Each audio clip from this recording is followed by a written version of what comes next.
Muy buenos días, amados amigos y hermanos. Es para mí un privilegio y bendición grande estar con ustedes en esta ocasión para compartir con ustedes unos momentos de compañerismo alrededor de la palabra de Dios y su programa correspondiente a este tiempo final.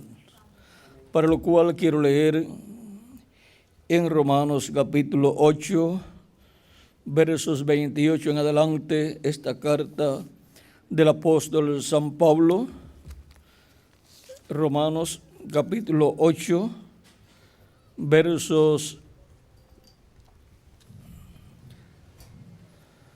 28 en adelante, donde nos dice: y sabemos que a los que aman a Dios, todas las cosas les ayudan a bien.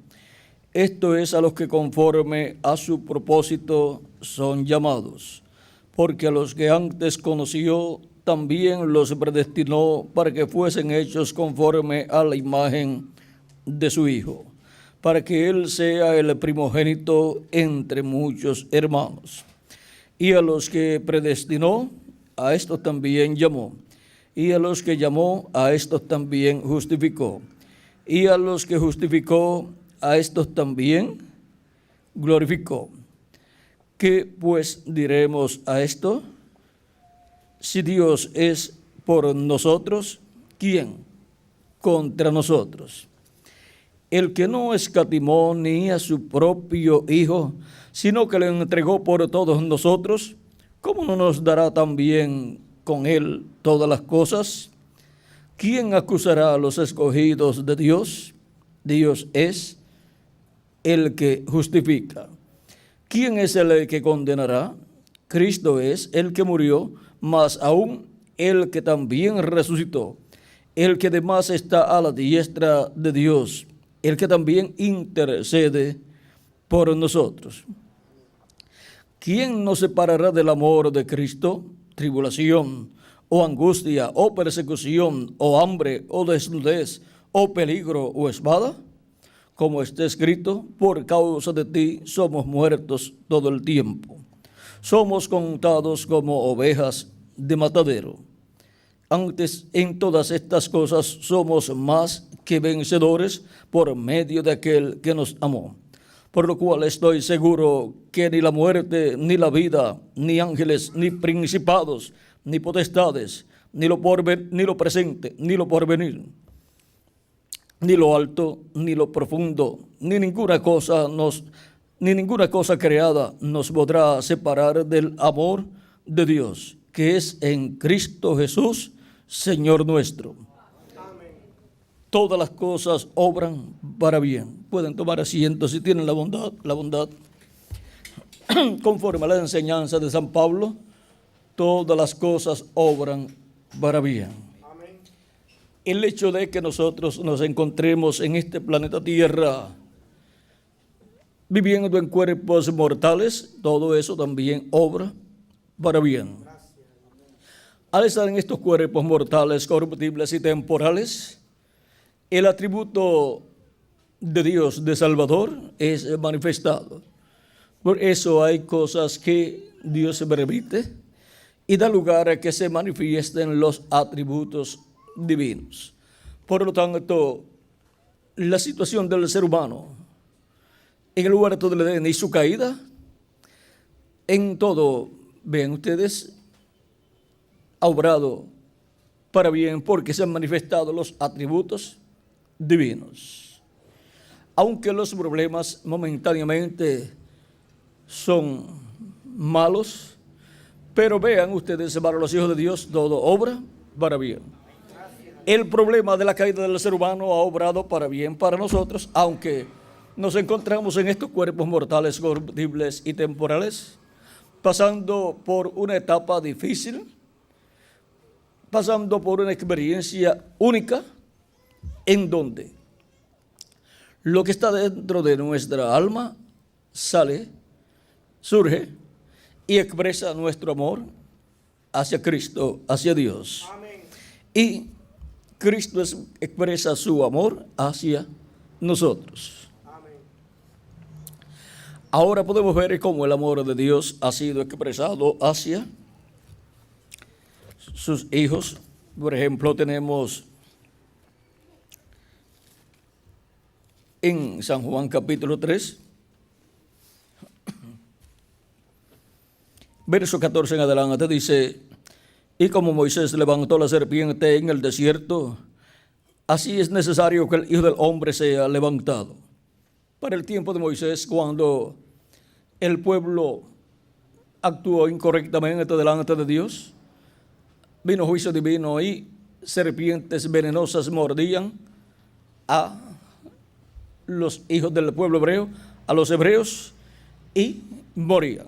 Pero Dios le dijo a Moisés: prepara una serpiente de bronce y colócala en una asta, o sea, en una vara, y toda persona que sea mordida por una serpiente venenosa y mire hacia esa serpiente de bronce levantada, no morirá. ¿Y por qué? ¿Qué poder tenía esa serpiente de bronce levantada en el campo y la gente miraba a esa serpiente cuando estaban mordidas por serpientes venenosas y era anulado el veneno de ellas? Porque aquella serpiente de bronce, siendo de bronce, el bronce representa el juicio divino. Y ahora vean ustedes, el juicio divino estaba allí en aquella serpiente de bronce.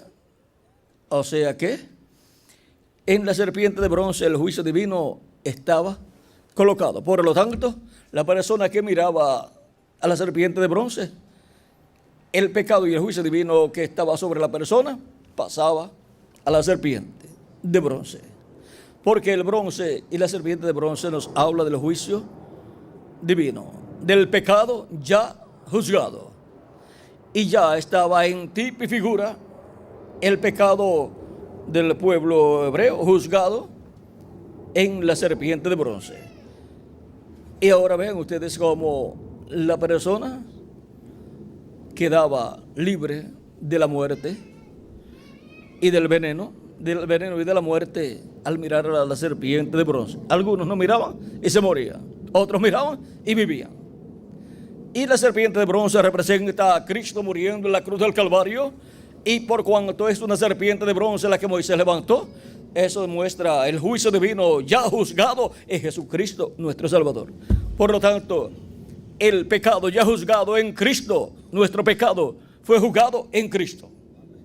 Y gracias a Dios, si Dios lo juzga en nosotros, somos condenados y somos echados al fuego, al infierno y después al lago de fuego. Pero vean ustedes, Dios juzgó nuestro pecado en Cristo porque Él tomó nuestros pecados. Él se hizo pecado por nosotros al tomar nuestros pecados, y por consiguiente el juicio divino vino sobre Jesucristo y tuvo que morir. Y luego tuvo que ir al infierno, donde teníamos que ir nosotros. Bajó al infierno en su cuerpo teofánico, en espíritu.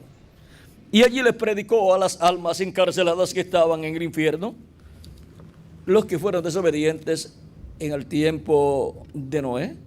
Nos dice San Pedro en una de sus cartas, vamos a ver en cuál de las cartas del apóstol San Pedro nos habla estas cosas, las cuales, 1 de Pedro capítulo 3, verso 18 en adelante dice: porque también Cristo padeció una vez por los pecados, el justo por los injustos, para llevarnos a Dios, siendo la verdad muerto en la carne, pero vivificado en espíritu. Ahora vean ustedes, Él murió por nosotros al tomar nuestros pecados. Y ahora Él murió en la carne, pero en el espíritu Él no murió. En el espíritu, eso es el cuerpo teofánico de la sexta dimensión, en el cual dice,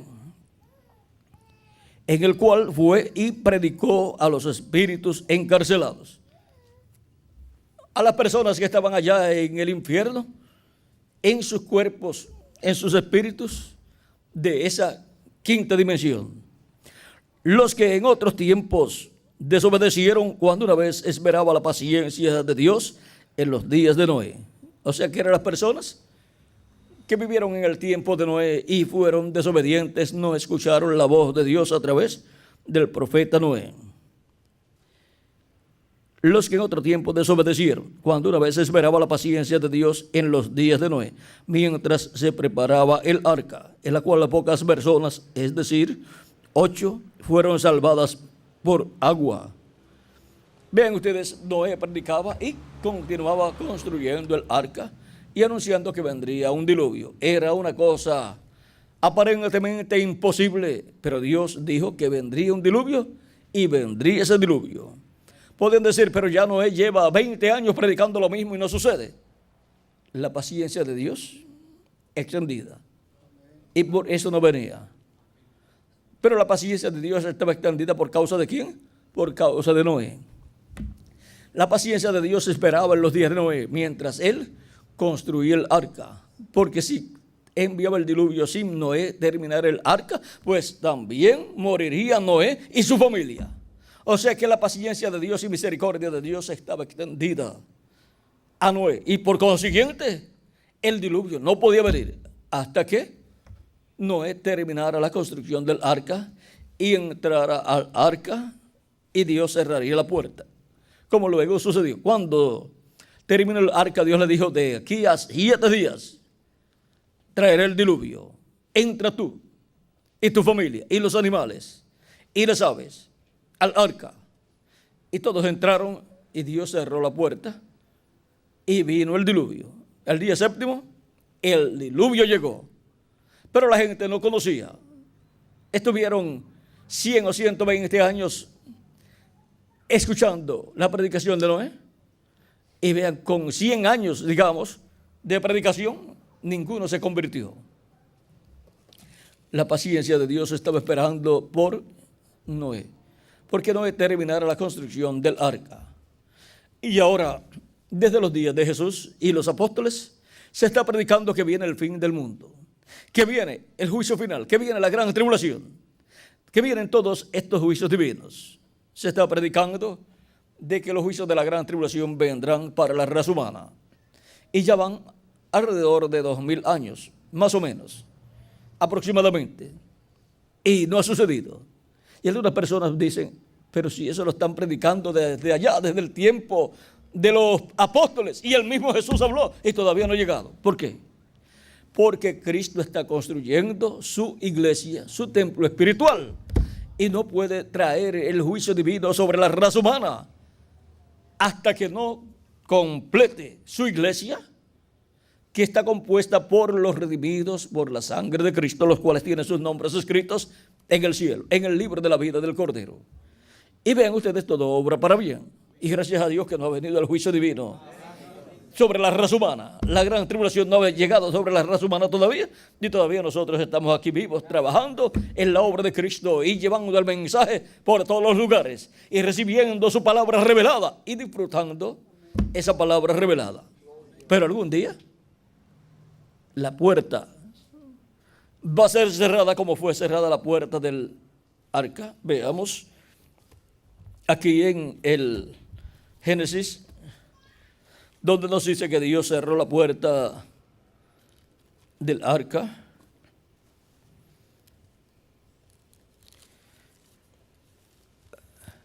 Vamos a ver, capítulo 7, verso 4 en adelante, dice, porque pasado aún 7 días, yo haré llover sobre la tierra 40 días y 40 noches, y raeré de sobre la faz de la tierra todo ser viviente que hice.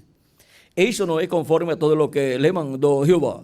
Era Noé de 600 años cuando el diluvio de las aguas vino sobre la tierra. Y ahora veamos el verso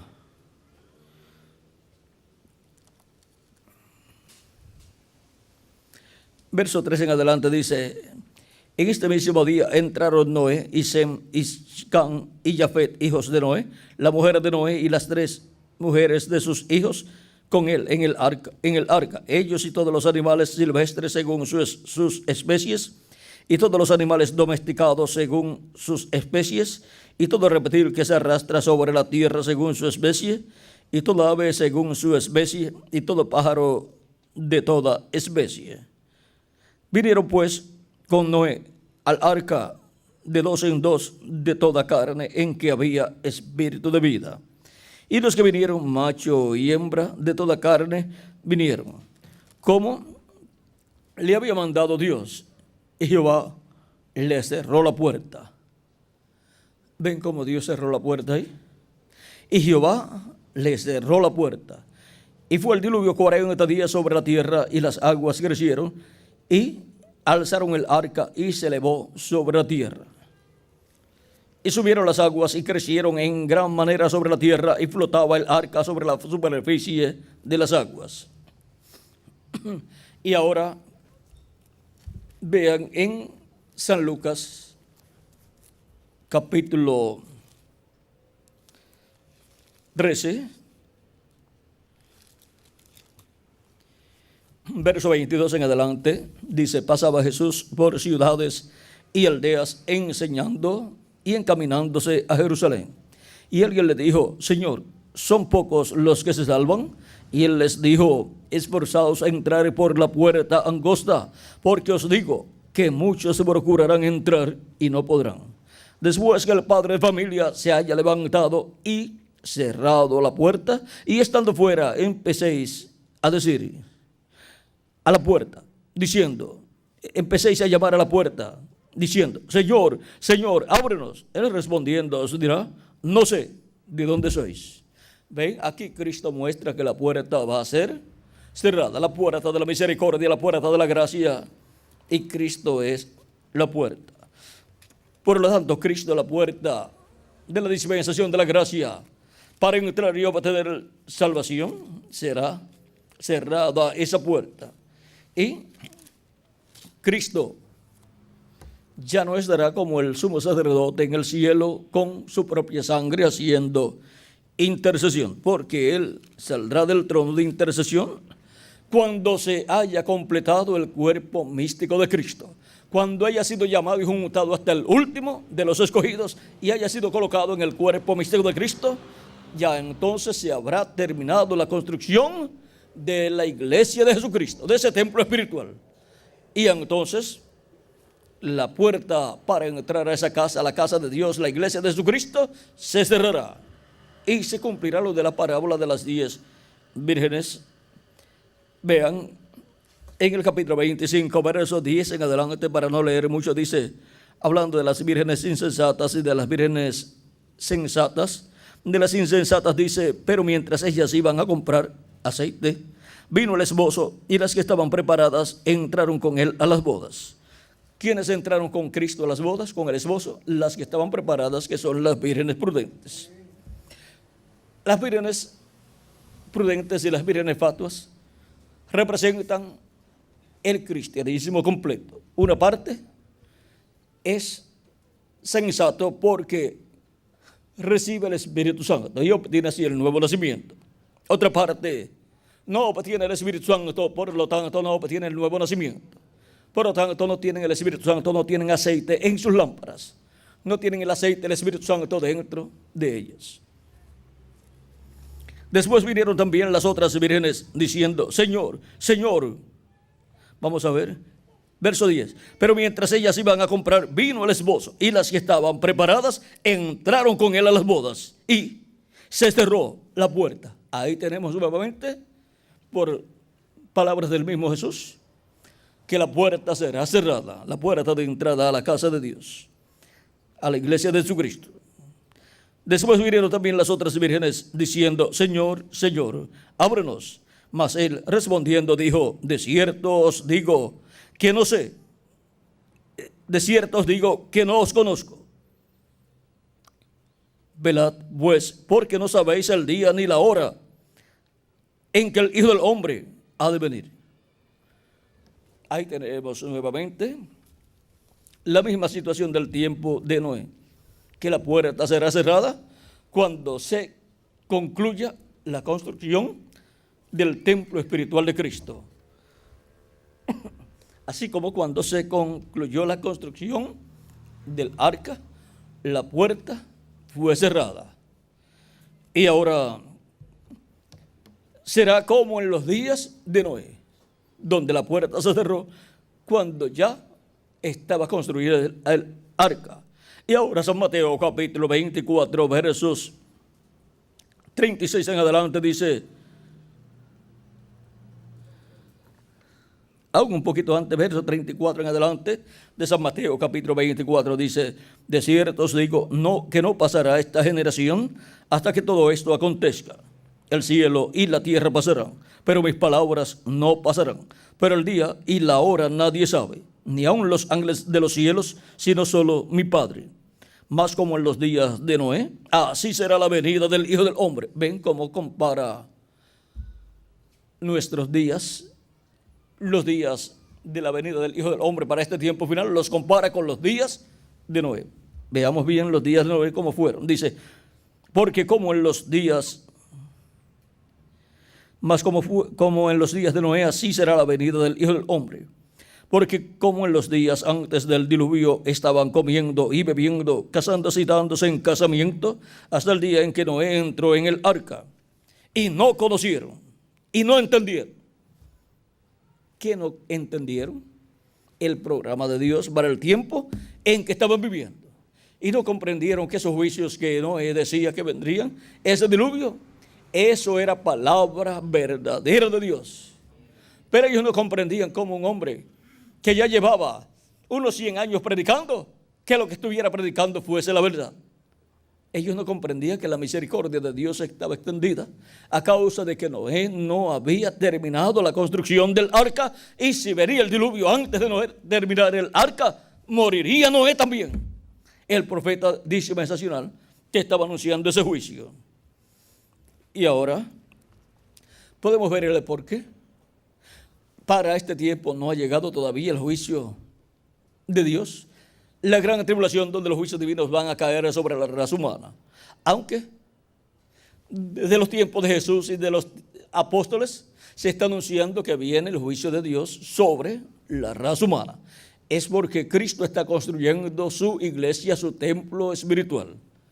Y si Él envía el juicio divino sobre la raza humana antes de estar completado su iglesia, su cuerpo espiritual, su templo espiritual, nos destruiría a nosotros también.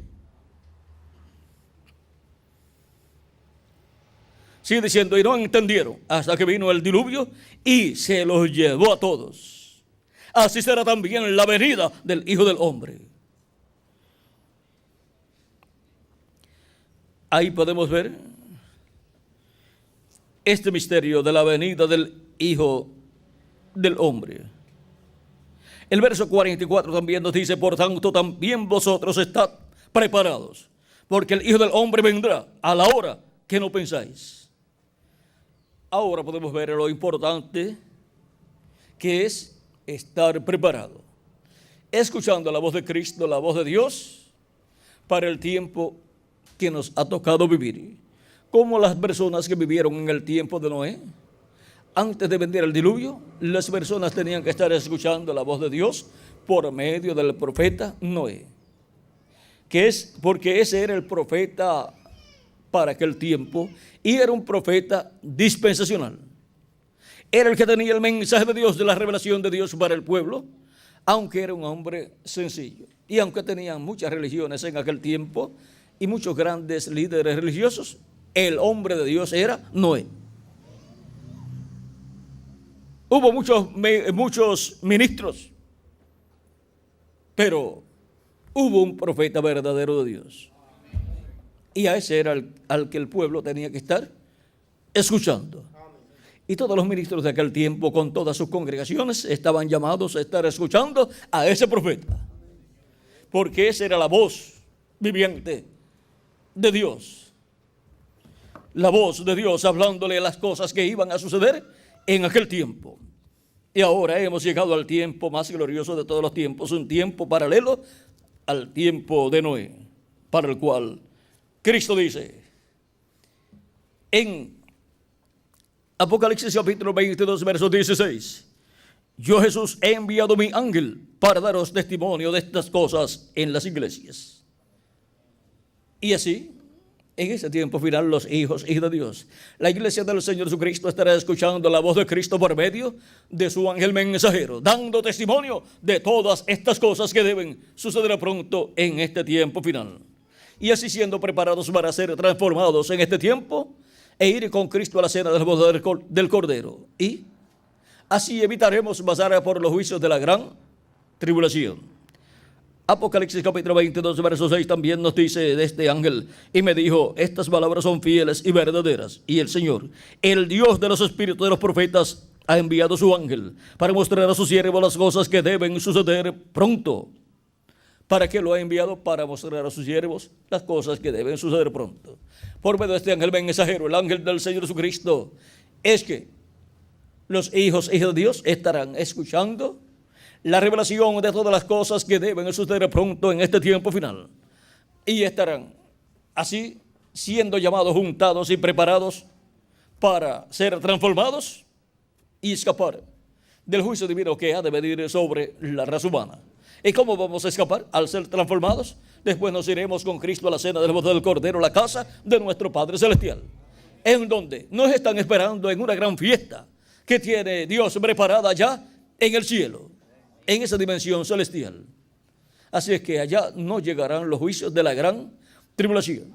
Solamente serán aquí en la tierra donde los juicios estarán cayendo sobre la raza humana, pero no en la dimensión celestial, no en la séptima dimensión donde nuestro Padre Celestial nos espera para esa gran fiesta, esa gran cena de las bodas del Cordero.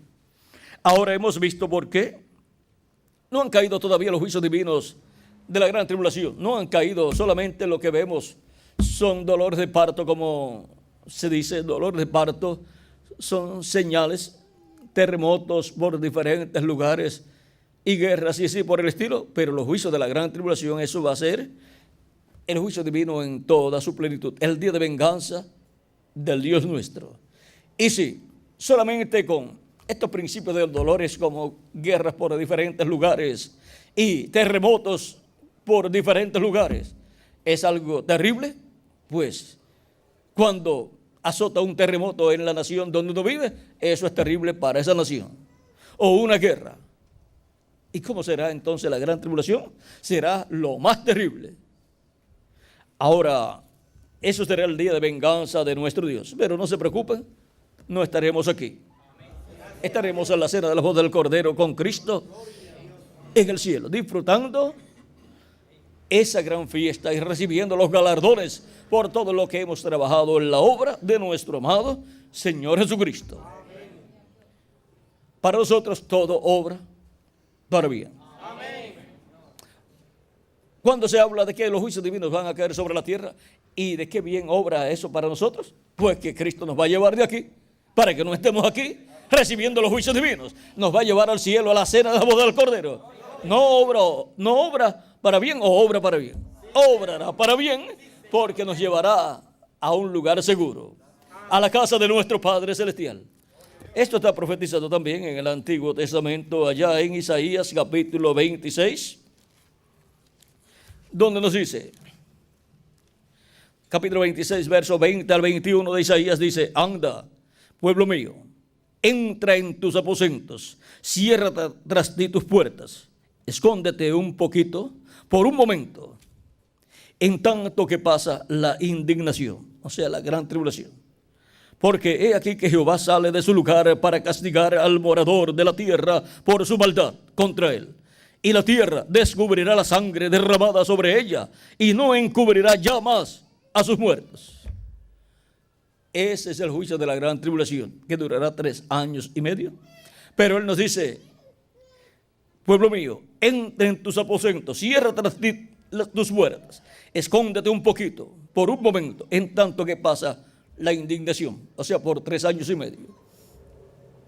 Así es que podemos ver que todo esto ya está señalado por Dios y Él nos muestra cómo vamos a escapar de aquí, a salir de aquí, de esta dimensión terrenal. Vamos a salir en un cuerpo glorificado, eterno, inmortal. Un cuerpo igual al cuerpo glorificado de nuestro amado Señor Jesucristo. Todas estas cosas son así para nosotros. ¿Por qué? Porque todo obra para bien para todos nosotros. Todo obra para bien. Así es que adelante sirviendo a nuestro amado Señor Jesucristo todos los días de vuestra vida. Y en los momentos difíciles de la vida, clamen a Cristo. Él les ayudará. Pero no protesten contra Cristo. Más bien, pídale a Cristo que haga que aún los problemas de la vida obren para bien de cada uno de ustedes. Así yo hago en mi vida, y aún los problemas de la vida obran para bien en mi vida, porque Cristo los torna para bien. Y así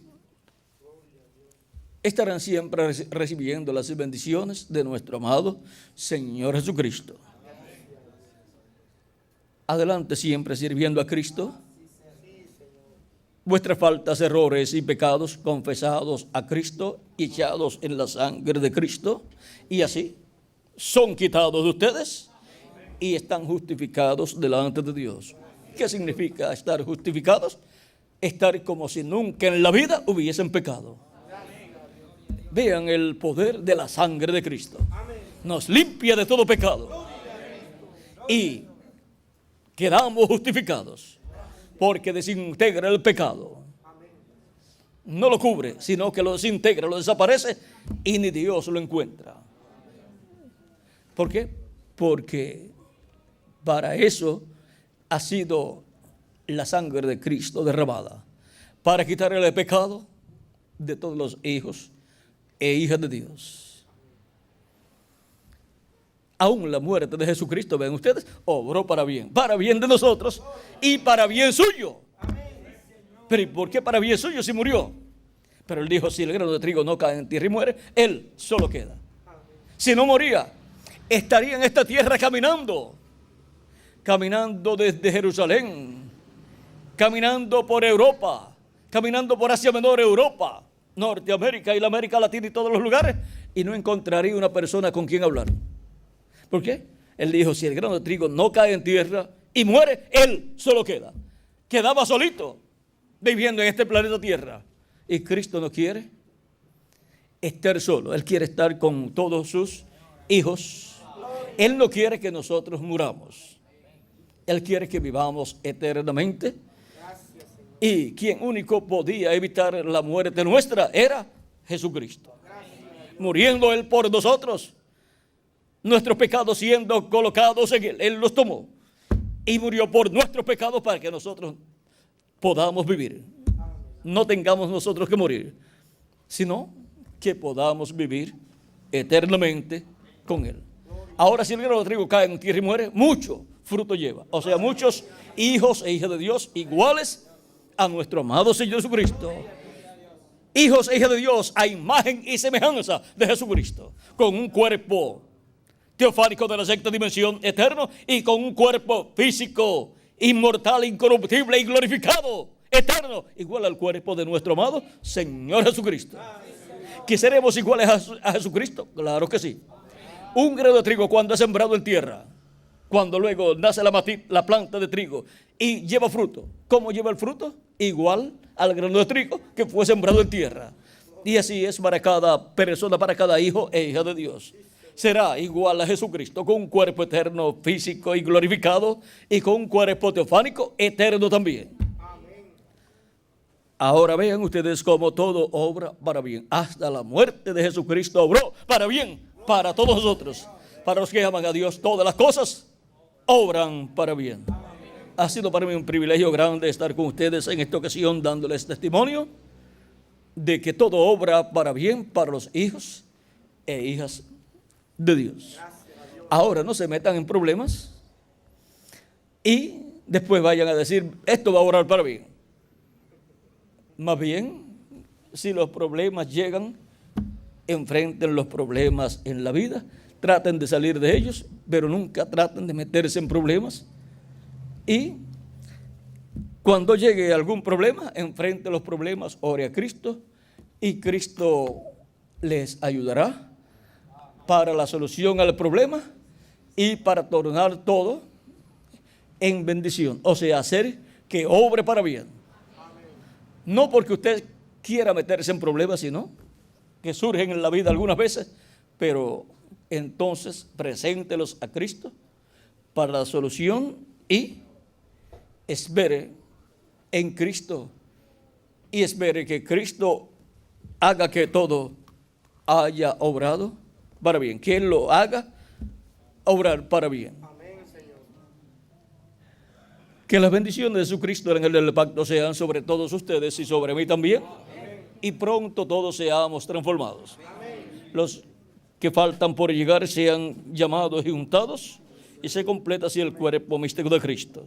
Y los muertos en Cristo sean resucitados en cuerpos eternos y nosotros transformados, y todos llevados con Cristo a la cena de las bodas del Cordero en el cielo. En el nombre eterno del Señor Jesucristo. Amén y amén.